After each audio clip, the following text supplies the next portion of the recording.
Hello, everyone. So, Descript changed their pricing. Again, the new system officially kicked in on September 23rd. And just yesterday, they announced something new called top ups. If you run out of credits, you can buy more. Sounds convenient at first, right? But when you look closer at how this actually works, it's not so great. So, in this video, I want to talk to you through exactly what's changed and how it affects existing users like you and me, and what this all might mean going forward. Let's start with what we already have. Until now, Descript's plans were based on transcription minutes.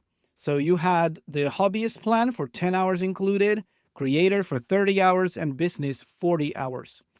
That's pretty straightforward. You paid based on how much content you wanted to transcribe. Now, though, they moved away from that. So there's no transcription based plans anymore. Everything is now measured in what Descript calls media minutes. Basically, how much content you upload rather than how much you transcribe. That's an important distinction, and I'll tell you why. Here's what this means in real life. Say you record 1 hour interview over Zoom and you upload that 1 hour file, that's 1 hour deducted from your quota. If you record each participant separately, for example, one file of you and one of your guests, that's 2 hours gone. So far, that makes sense, but the problem shows up once you start adding anything else to your project, like B roll, intro music, or any assets you reuse across episodes. Every single file you upload now counts against this quota. Some of us really upload a bunch of media that we're not really ending up using in a project, maybe some B roll or extra footage that we may not even use, which means we're just spending this quota for no reason. I don't know how many episodes you create each month, but if they are long with multiple cameras or audio tracks, they can exhaust your quota sooner than you can say mic bleed. Here's an example from my workflow. I often clean up my audio externally in a tool like Auphonic before bringing it back into Descript. So for a 1 hour, two-person interview, I might upload two video files, that's 2 hours. Then I bring in two cleaned up audio files, that's another 2 hours.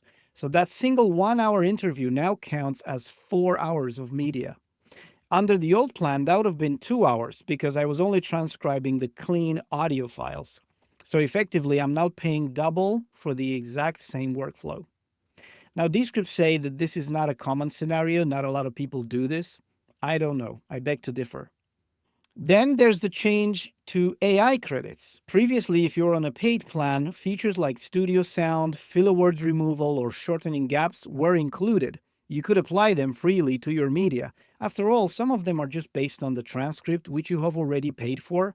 But now, every one of these features deducts AI credits from your monthly allowance. That includes studio sound, removing filler words, shortening gaps, eye contact correction, AI actions, and even the new Underlord Assistant. In addition to the generative AI stuff like creating avatar videos with AI, generating AI B roll, images, all those things.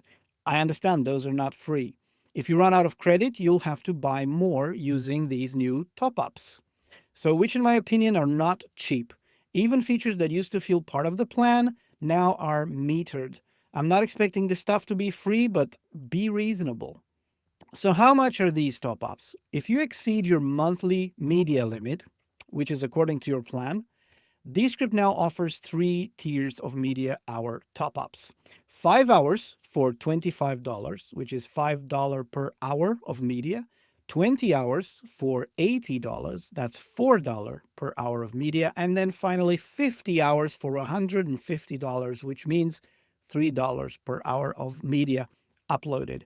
And the AI credits, you can buy 350 credits for $35, which is 10 cents per credit, 1,000 credits for $80, that is 8 cents per credit, and finally 4,000 credits for $200 at 5 cents a credit. This is not immediately obvious how much credits you're going to consume for various things. I'm guessing since they introduced the new models in the interface, each model costs differently based on how expensive it is for Descript to provide that pass through for you. So these top ups are added at the drive level, just so you know, not per seat, meaning they are shared by everyone in your team's workspace. This also means that if you buy a plan with, let's say, some credits included, part of the plan, adding another seat doesn't necessarily now duplicate that credit. So there's that. These top ups are only available on the creator and business plan, not on the free plan, not on the hobbyist plan. So when you use these resources, Descript will always draw from your included monthly quota first before dipping into your purchased top ups. One practical detail to note: top ups carry over month to month, apparently. So if you buy extra credits, they do not reset at every billing cycle.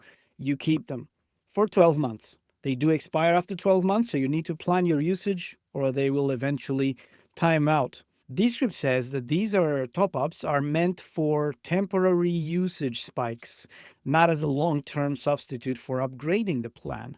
So if you want more on a consistent basis, you might actually be cheaper moving up a level to something like business plan, I don't know, which has 40 hours included.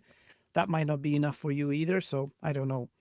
Now, if we take the same example as before, just so you know, a 1 hour, two-person interview with both audio and video files, that's 4 hours total. Even at the lowest bulk rate, at 3 per hour, that's $12 just for that project on top of your subscription.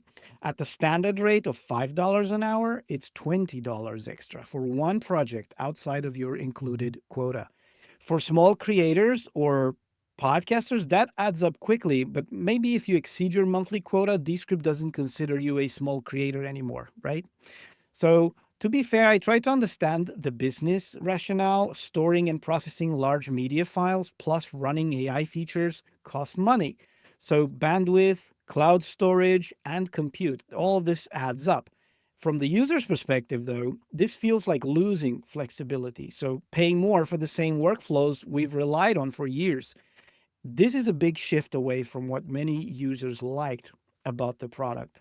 So a lot of people in the Descript community and our own Facebook group, they proposed a simpler solution, a basic plan that focuses just on the essentials: import, transcribe, edit via text, remove filler words, and export. We don't all want or need all of this AI video generation and chat agent trying to rewrite your content and mess up the project. This has been my experience actually. For many creators, those extras, they're just not worth this price, this higher price. And when people complained about these changes in the Descript Discord channel, the Descript team said they'd actually surveyed existing users about these changes and this new model and reported that users were broadly happy.